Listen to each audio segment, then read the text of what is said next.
Bienvenue dans les coulisses de l'alternative urbaine. Un podcast pour en connaître un peu plus sur notre association.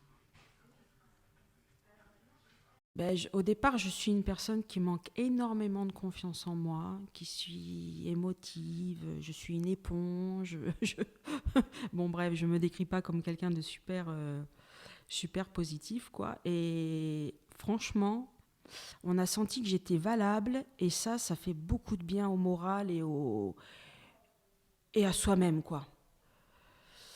Alors, j'ai découvert l'alternative urbaine, en fait, par le biais du Pôle emploi, qui en 2019 m'avait proposé, donc dans mon espace personnel, une offre d'emploi, donc éclaireuse urbaine. Et quand j'ai vu en fait cette offre alléchante, je me suis dit, allez, je postule à ce poste. L'objectif global, c'est à travers la culture de permettre à des gens de reprendre confiance en eux. Ensuite, dans les objectifs qui composent cette action-là, c'est effectivement la mise en lumière des quartiers populaires de la métropole bordelaise. Et la deuxième, c'est à travers une activité d'animation qui est loin d'être facile, de reprendre une confiance en soi pour permettre de revenir sur le marché de l'emploi, reprendre confiance en soi et, entre guillemets, de se sentir mieux avec soi-même.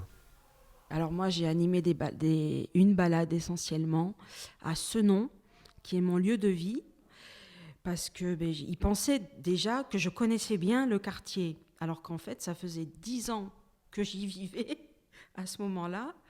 Et je ne connaissais pas forcément le trajet, la boucle en fait que j'ai proposée pendant mes balades. Et j'ai découvert en fait énormément de choses sur mon quartier, ce qui était très intéressant pour moi. Ce qui me plaît pas mal dans le projet, c'est que moi j'ai un lien qui est très fort avec les quartiers populaires.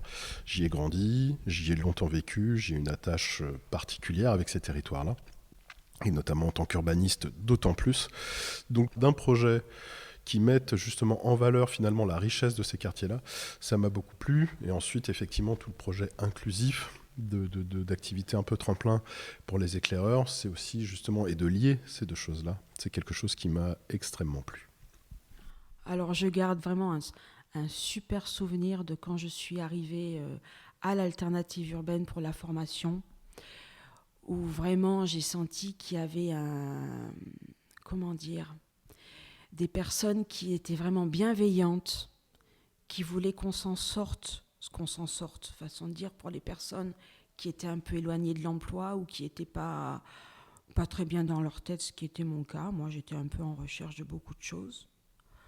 Ça m'a permis d'être un petit peu plus sûre de moi, pour notamment parler devant un public où on avait des fois 15 personnes, 15 visiteurs, promeneurs.